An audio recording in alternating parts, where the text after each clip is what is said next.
Welcome to Madasaling Pinoy, your prayer partner. Ngayon ay Lunes ng ika-21 linggo sa karaniwang panahon. Ang mabuting balita ng Panginoon ayon kay San Mateo. Noong panahong iyon, sinabi ni Jesus, "Sa aba ninyo, mga eskriba at mga pariseo, mga mapagpaimbabaw, hinahadlangan ninyo ang mga tao upang hindi sila mapagharian ng Diyos. Ayaw na ninyong pasakop sa paghahari ng Diyos. Hinahadlangan pa ninyo ang ibig pasakop.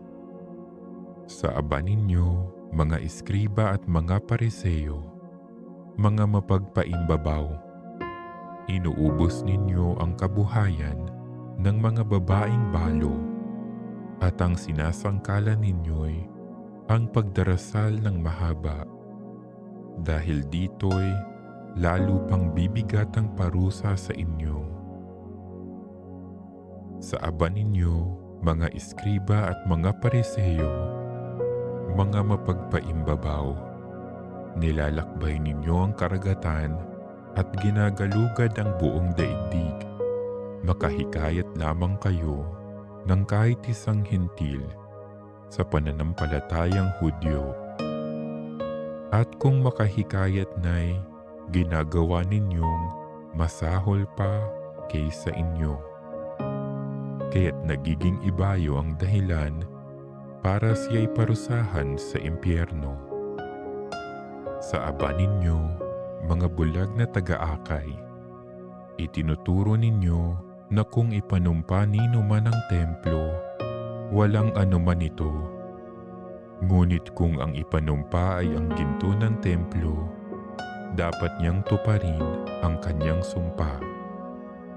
Mga bulag, mga hangal, alin ang mas mahalaga? Ang ginto o ang templong nagpapabanal sa ginto? Sinasabi rin ninyo na kung ipanumpa nino man ang dambana, walang anuman ito. Ngunit kung ang ipanumpa ay ang handog na nasa dambana, dapat niyang tupdin ang kanyang sumpa.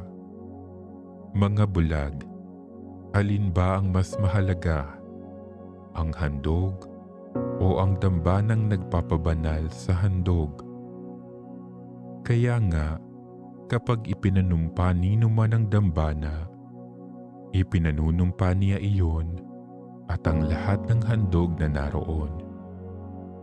Kapag ipinanumpa nino man ang templo, ipinanunumpa niya iyon at ang tumatahan doon. At kapag ipinanumpa nino man ang langit, ipinanunumpa niya ang trono ng Diyos at ang nakaluklok doon.